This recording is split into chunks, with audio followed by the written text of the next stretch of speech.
un peu de tout. L'émission qui vous permet de vous divertir et d'apprendre un peu plus chaque jour. Aujourd'hui, je ne suis pas seule, je suis accompagnée de Obed Munganga. Obed, bonjour. Bonjour Joël. Et bienvenue. Merci beaucoup à toi aussi. Je salue tous nos téléspectateurs qui nous suivent en ces moments. Ok, aujourd'hui, en fait, avec Obed, nous parlerons d'un livre qui est intitulé Père riche, Père pauvre.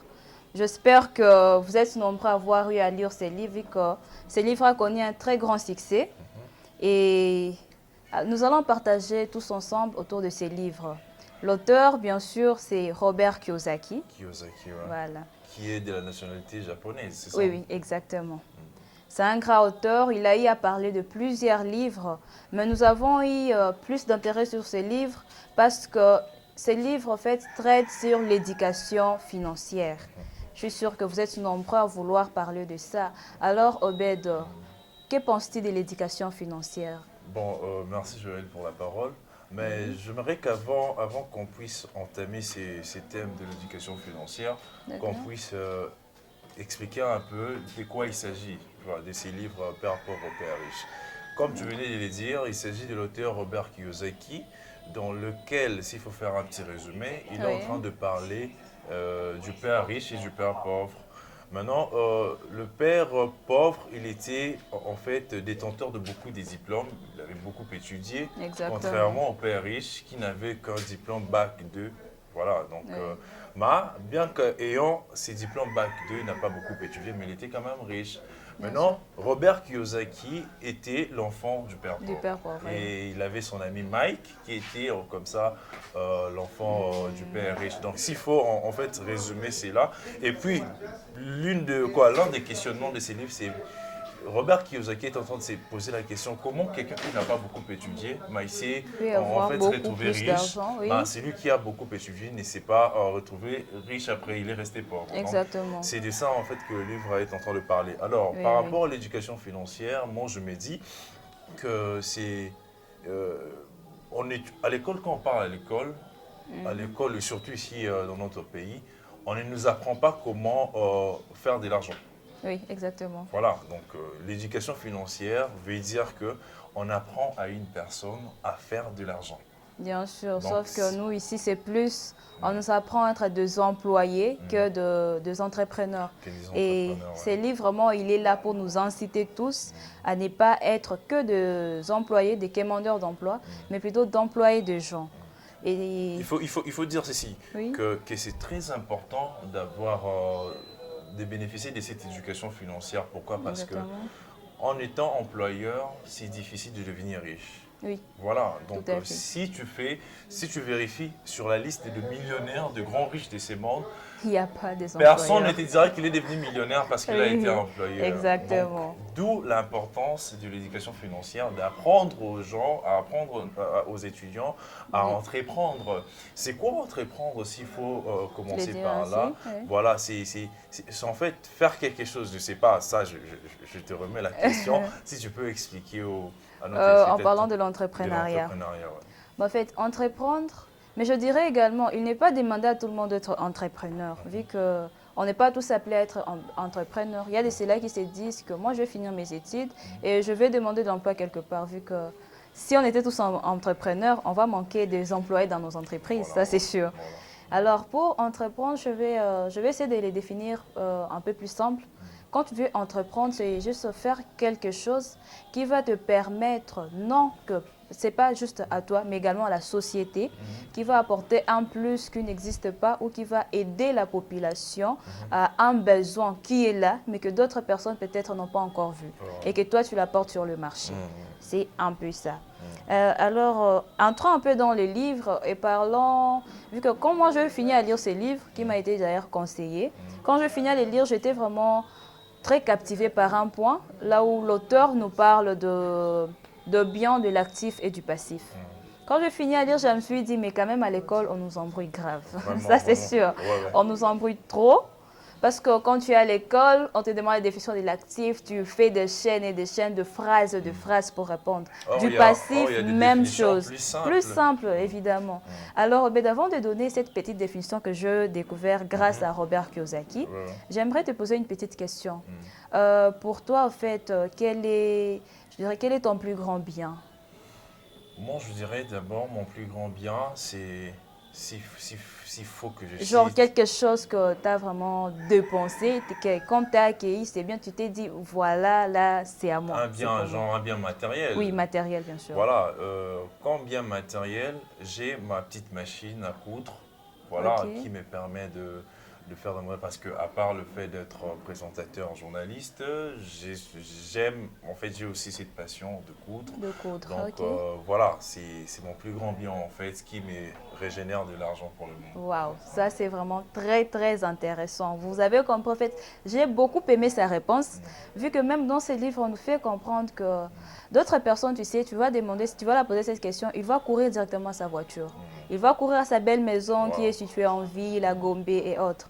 Mais jamais il te dira que c'est un bien qui me régénère, qui m'apporte encore plus d'argent. Alors, pour revenir à ma petite définition, Robert Kiyosaki, dans ses livres, nous fait comprendre que le bien du passif et le bien de l'actif, la seule différence est que à l'actif, nous trouvons le bien qui apporte l'argent dans ta poche.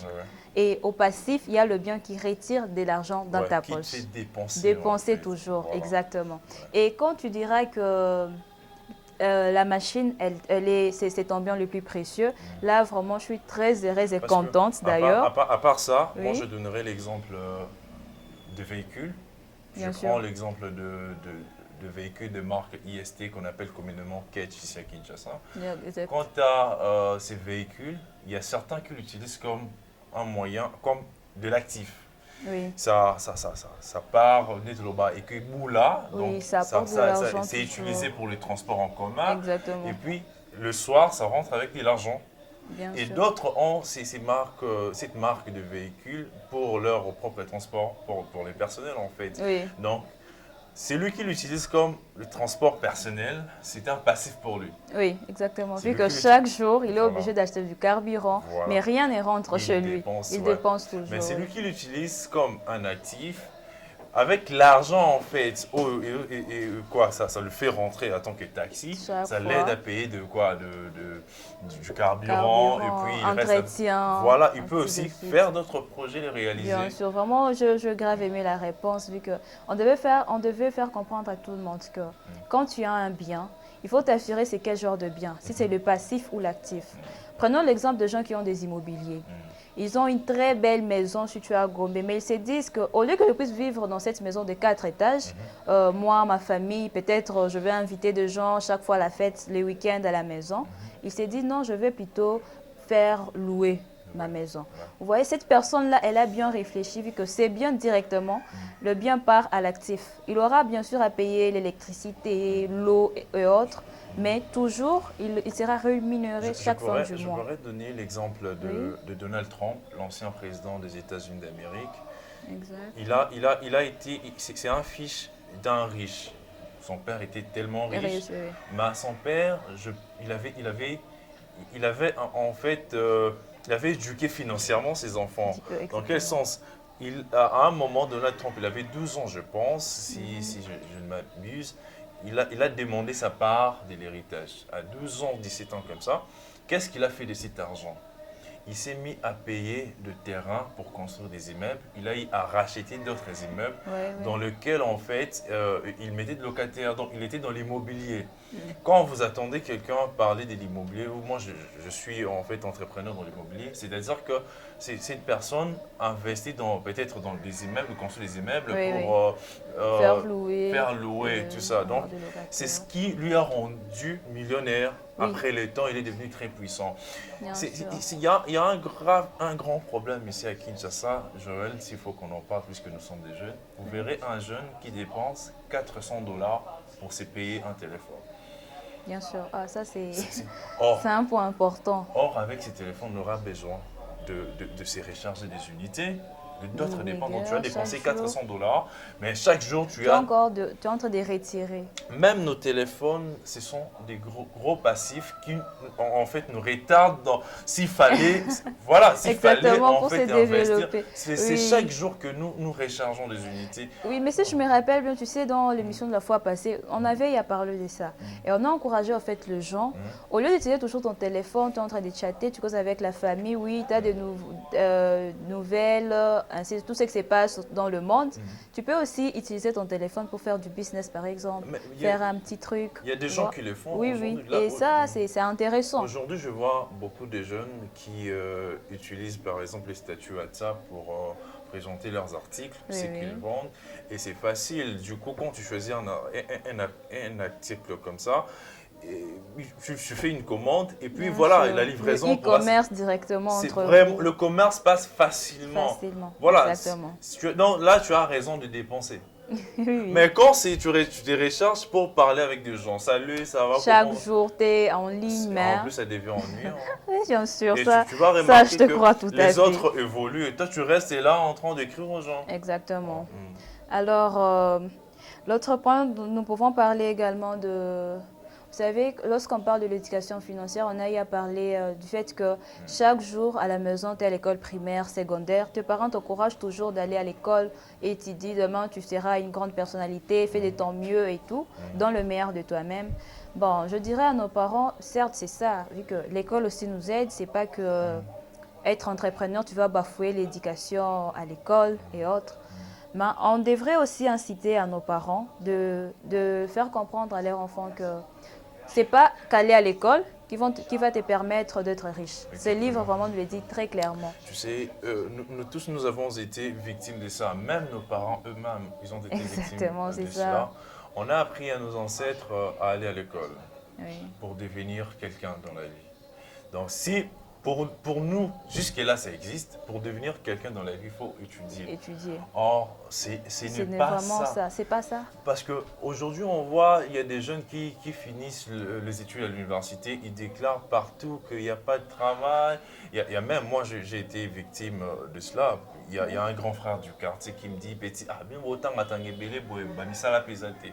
Tu vois, je me dis, cette personne, pour lui, il est convaincu. Quand il étudie, il est convaincu que Voilà. donc, tu dois aller quand on Assurance vie. Voilà, on ne nous apprend pas Voilà. à créer des emplois. Exactement. Or, c'est la chose qu'on devrait faire. Et surtout dans le dernier niveau, voilà, de chaque cycle, il fallait vraiment apprendre aux étudiants qui veulent quitter l'université à produire. Oui, à produire. On n'a pas qu'aujourd'hui, il y a plein de jeunes qui se sont lancés en politique. Voilà, pourquoi? Parce qu'en politique, tu deviendras député, tu auras un tel salaire. Chose grave, surtout ici au Congo, les gens pensent plus que c'est en politique que tu peux t'enrichir plus facilement. Donc, c'est pas trop. Non, mais c'est ce que notre politique a donné comme impression. Tu es dans la politique, après 3 mois, tu changes ta vie carrément. Tu changes ta vie, pourquoi? Parce que tu peux t'enrichir avec l'argent de la corruption, on peut venir te corrompre. Ça fait mal. Moi, j'aime quand même, je félicite ces jeunes qui investissent ou qui entreprennent dans d'autres domaines tels que l'agriculture, un domaine très négligé par des gens. Moi, je me dis, c'est rare que tu vois un jeune, je dirais beau, intelligent, et puis c'est donné à l'agriculture. Mais mettez toujours dans beau, belle et intelligente. Bon, voilà. je suis désolé. Exactement. Donc, je dis beau parce que voilà, c'est en général que une femme belle, une jeune femme belle, en train de faire les chants. C'est rare de le voir. C'est rare, bien sûr. C'est réservé à de vieilles mamans et tout ça. Oui, en plus, les gens se disent que c'est seulement au village qu'on doit faire cela. Ah là là, ce n'est pas bien. Nous serons très contents, puisque nous sommes en train de motiver d'autres jeunes, nous serons très contents de voir une jolie femme comme Joël Toumosifou en train de faire les chants. C'est cool. Ça pourra peut-être motiver aussi certaines femmes. Ça, c'est sûr. Voilà. Ça, c'est sûr. En train de passer, une autre jeune femme en train de passer, elle voit Joël Toumosifou en train de faire les chants. Si tu elle est investis curieuse, dans l'agriculture. voilà, si elle est curieuse, elle pourra s'approcher. Et si toi, tu es une bonne personne, tu pourras lui en L'aider parler, également. l'aider comme Oui, ça. oui. Mais Même, je pourrais ajouter une petite parenthèse sur ça. Vous savez, à l'université, il y a, à l'université là où je suis, il y a la faculté de l'agriculture, pour les agronomes bien sûr. Ouais. Mais quand tu entres là-bas, il y a même des femmes qui y sont, mais les gens te diront plus que, mais qu'est-ce qu'elles sont parties chercher là-bas? Qu'est-ce qu'elles font là-bas? Mais moi, je m'étonne en tout cas. Je me dis, donc il n'y a pas de femmes agronomes où les gens ont dans leur mentalité, ils se disent que quand tu es agronome, tu es obligé de toujours d'être au champ, de travailler, de cultiver, alors que c'est pas ça. En fait, c'est toi qui diriges. Tu orientes les gens. C'est un domaine très vaste dans lequel on a Bien besoin sûr. de beaucoup d'autres disciplines. En fait. Ça, c'est sûr. Ouais. Donc les gens, je ne sais pas s'il y a un problème d'information. Les gens Ah, c'est ça. sont très mal informés. Qu'on en profite vraiment pour motiver tous les jeunes en fait. Et l'éducation financière, puisque c'est cela notre sujet, on en parle, on s'est référé du livre Père riche, Père pauvre. Oui. L'éducation financière, c'est important. Ça nous aide en fait à ne pas penser que nous partons à l'école Pour s'enrichir. pour s'enrichir. Ce n'est pas forcément ça. Il y a beaucoup de gens, tels que l'exemple du père pauvre, il a beaucoup de diplômes, il a beaucoup étudié, mais cela ne lui a pas régénéré de l'argent. Oui, cela n'a pas fait de lui un riche. Voilà, aujourd'hui à Kinshasa, moi je connais beaucoup de gens comme ça, ils n'ont pas vraiment étudié, mais avec une seule boutique, un Ligablo, après il en a eu Il a développé. beaucoup de boutiques et puis il est devenu grand entrepreneur dans le pays. Tu sais aussi, j'allais aussi interpeller les jeunes qui se disent, oui, dans ma vie, je vais être entrepreneur, mais ils attendent la fin des études. Parce que moi, je me demande, pourquoi vouloir attendre? Pourquoi ne pas vouloir se lancer directement? D'autres te diront, non, je cherche l'investissement, j'attends que mon père fasse quelque chose, j'attends, même d'autres iront jusqu'à dire le président. Mais ce n'est pas du tout ça. Quand tu veux être entrepreneur, tu dois te contenter du peu que tu as et les développer. Tu commences avec un petit rien, tu développes, petit à petit, ça va s'agrandir. Mais Joël, tu sais, il y a aussi un problème chez des gens qui ont commencé à faire quelque chose, c'est qu'ils ne savent pas gérer cet argent. Oui, ça c'est sûr. Voilà, parce que quand tu fais par exemple un commerce, il y a le capital déjà, la somme qui t'a permis de pouvoir acheter des choses que tu vends. Et puis quand tu vends, dans tes calculs, il doit y avoir de bénéfices.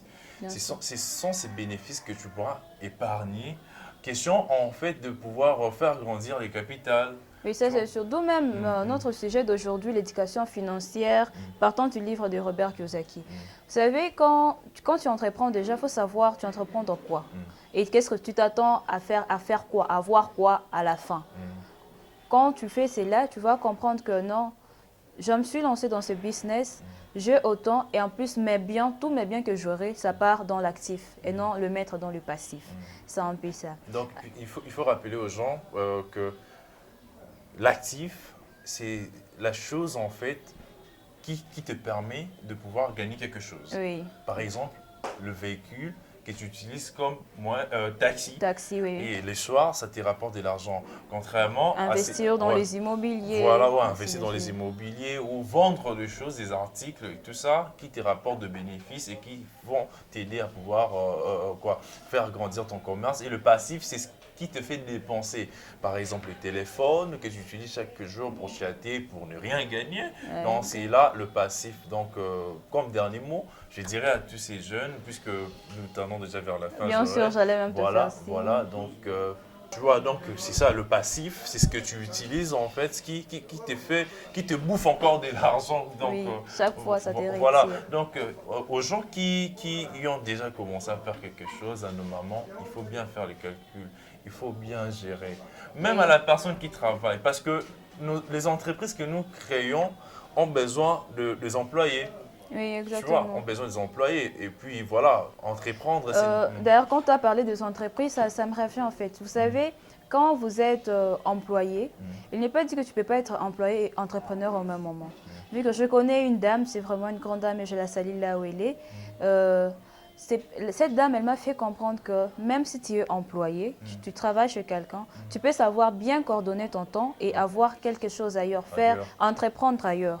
Vous savez, d'autres personnes te diront, mais je suis au boulot de 8h à 16h30 par exemple, je n'ai pas le temps pour moi, je dois aussi m'occuper de ma famille, mon foyer, ainsi de suite. Mais tu dois comprendre que c'est l'âge de temps, même quand tu as la pause, tu peux savoir comment coordonner ton temps et gérer autre chose ailleurs. Là même, tu auras aussi la sécurité au fait. Parce que quand tu es employé, que tu sais, si aujourd'hui on me dit, voilà, tu es renvoyé, tu ne peux plus travailler avec nous, ta vie est foutue. Vous savez. Et pour avoir cette sécurité-là, il faudrait aussi voir comment combiner les deux. Vraiment, exactement, c'est une sécurité financière.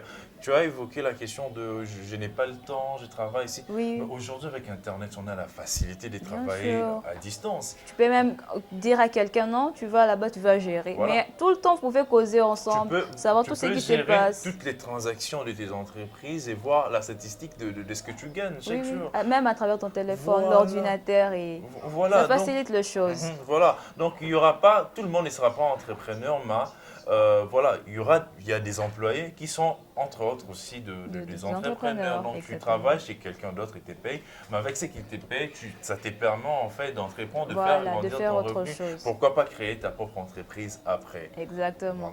Voilà. Si on pourrait revenir un peu en plus dans le livre Robert Kiyosaki, Père riche, Père pauvre, vous savez, il y a un passage également qui m'a beaucoup plu. Là, on nous dit que les riches, en fait, ils ne travaillent pas pour l'argent, mais l'argent travaille pour eux. L'argent travaille pour eux. Wow. Par ça même, il a essayé un peu d'expliquer lorsqu'on nous dit, vous savez, et ça m'avait grave étonné de voir que la plupart de grandes entreprises qu'on retrouve ici dans le monde, je pourrais même dire, ils n'ont pas à payer tous les taxes comme tous nous payons. Paraît-il que même quand tu as plus d'employés chez toi, ce même employé, chacun d'eux, ils sont en train de payer leurs taxes. Et que toi, l'entreprise, la plus grande entreprise, tu ne vas pas payer le tout.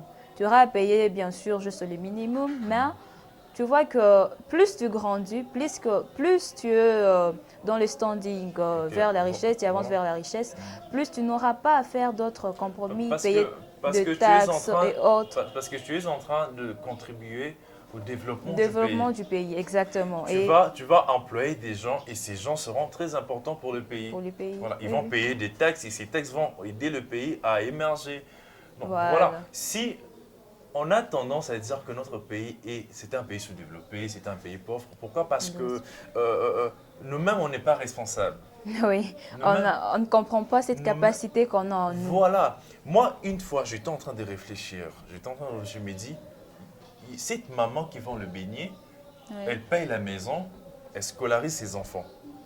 Mais il ne vend que de beignets. Alors, si moi, jeune, célibataire que je suis encore chez nous, pourquoi ne pas faire vendre, si moi-même je ne peux pas vendre ces beignets? Oui, tu engages quelqu'un. Voilà, j'engage quelqu'un, peut-être ma soeur, pourquoi pas, pour vendre ces beignets.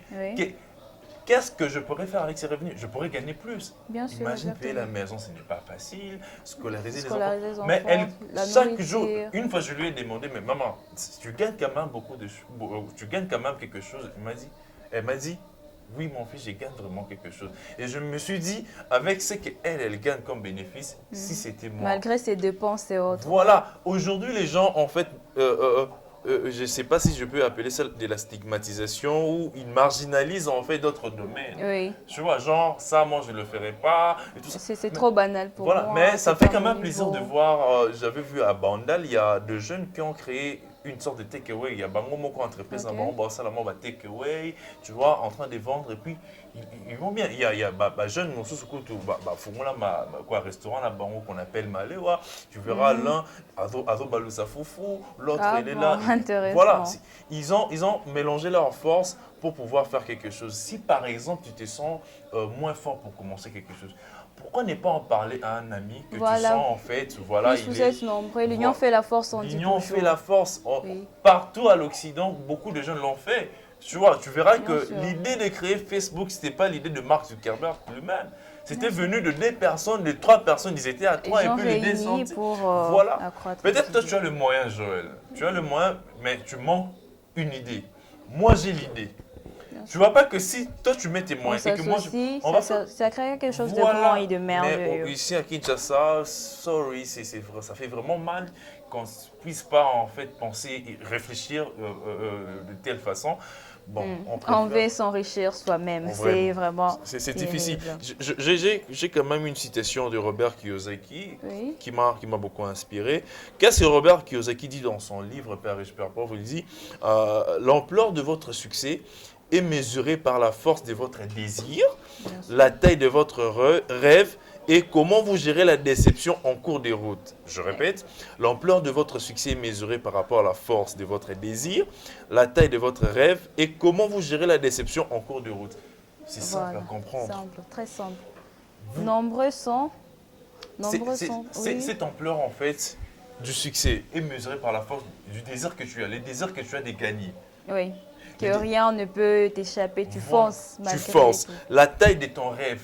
Tu vois, tu sais que moi, par exemple, je me dis, moi, Obed, je deviendrai président, PDG d'une grande entreprise. Oui. Voilà, c'est mon rêve, en fait. Bien sûr. Ne pas se limiter dans ses rêves. Voilà. Et je me mets en action. Pourquoi? Parce qu'il ne faut pas seulement se limiter à avoir un rêve. Voilà, il faut chercher à concrétiser ses rêves, à les réaliser. Oui. Et puis à la fin, comment gérer la déception en cours de route? Parce qu'il y aura toujours des échecs en cours de route. Oui. Il y aura toujours des ratés. Beaucoup de gens, ils avaient commencé quelque chose, ils ont arrêté. Pourquoi? Parce qu'il y a eu des échecs, il y a eu des complications en cours de route. Moi, je prends l'échec comme un simple recul, comme on dit, ou même, tu pourrais dire, bien sûr, motivation. Quand tu échoues aujourd'hui, demain, tu te dis, ok, pourquoi je t'aimais quelque part, tu analyses le tout. J'avais commencé telle étape, je suis arrivé à telle étape, je reculais. Mais pourquoi? Quand tu analyses, tu te dis, ok, l'erreur était ici. Et demain, tu feras en sorte de sauter celle-là et d'avancer. Moi, je dirais qu'il faut prendre tout échec ou toute erreur comme une leçon. Bien sûr. Qu'est-ce que ça t'a appris? Toujours dans le livre Père riche, Père pauvre. À un moment, il dit, parce que Robert et Mike qui était le fils du riche, il propose au papa de Mike, le riche, de travailler dans ses entreprises. Oui, de l'aider. Il les paye, mais ils ne sont pas satisfaits par rapport à ses salaires. Robert n'est pas satisfait. Oui. Il a même eu l'idée de démissionner. Mais après, il est rentré chez ses papas pour y travailler. Oui. Là, maintenant, c'était gratuitement. Qu'est-ce qu'il s'est dit? Il s'est dit, que je travaille pour avoir de l'expérience. Voilà, tu apprends beaucoup plus. Voilà, pour voir comment est-ce que le papa de Mike, le riche, le père riche, est en train de faire. Malgré ses études qui ne sont pas si Aujourd'hui, Joël, ça me fait très mal, tu verras, de jeunes qui ne travaillent que pour l'argent. Bien sûr. Or, tu dois travailler. Connaissance. Voilà, tu dois travailler pour avoir de la connaissance. Tu t'es dit, bon, comment est-ce que celui-ci, il fait pour gagner? Ouais. Je suis là, je bénéficie de son expérience. Oui, c'est pourquoi même on voit dans certains livres, on nous dit toujours, il faut avoir aussi un mentor. Quand tu t'es dit, je vais bosser dur, je vais être comme telle personne par exemple. Ou soit tu t'es dit, si tu n'as pas de mentor, tu peux voir autour de toi. Tu t'es dit, ok, telle personne, elle est comme ça, je vais devenir mieux qu'elle ou plus qu'elle. Voilà. Et quand tu te fixes de tels objectifs, petit à petit, tu vas apprendre. Il faut toujours avoir une personne qui te montre le chemin, qui te motive, qui te guide. S'il faut en fait dire en quelques mots en lingala, parce que Sinar TV ou soit sur Internet, sur notre chaîne YouTube TV, il y a beaucoup de gens peut-être qui ne comprennent pas forcément le français. Ce n'est pas du tout un problème. Le lingala, c'est notre langue. Ce qu'il faut retracer, moi, ma camarade Tolobi, dans la lingala, c'est que tu vas kolobela éducation financière eza nini eza kolakisa na moto nini koluka mbongo. Parce que bato ebele bakanisaka ke tokendaka kotanga mpona tozwa mbongo tokoma bariche mais eza bongo te. Or tokendaka mpona toyokola puis après bakende koengage biso. Soki bake baengage quelque part okokoma moto ya mbongo makasi ndenge biso bajeune ya Kinshasa torevaka. Yango wana biso tolobi boye. À part le fait que vous en employez, okoki na mo moke ozozwa, okoki pe ko sala mo eloko, ko teka mo eloko, na mbongo ozo gagner wana, ozo bombaka moke moke, pe ya mwende esala ka muto koma millionnaire. Donc, ya wana nde tomekaki kolobela e bande ruta e bande les émissions. D'accord, merci Obed pour la traduction. Merci. Alors, nous sommes arrivés presque à la fin de cette émission. Okay. J'aimerais que tu puisses faire passer un message à tous nos jeunes qui nous suivent et le faire comprendre un peu pour toi. Qu'est-ce que ces livres, après la lecture de ces livres, qu'est-ce que tu as compris et qu'est-ce que ces livres ont changé en toi en fait? Vraiment, merci Joël. Oui. Merci à vous, chers téléspectateurs, d'ailleurs, de nous suivre. Je suis en disant que après la lecture de ces livres, j'avais compris beaucoup de choses que je ne savais pas que j'ignorais ici. Oui.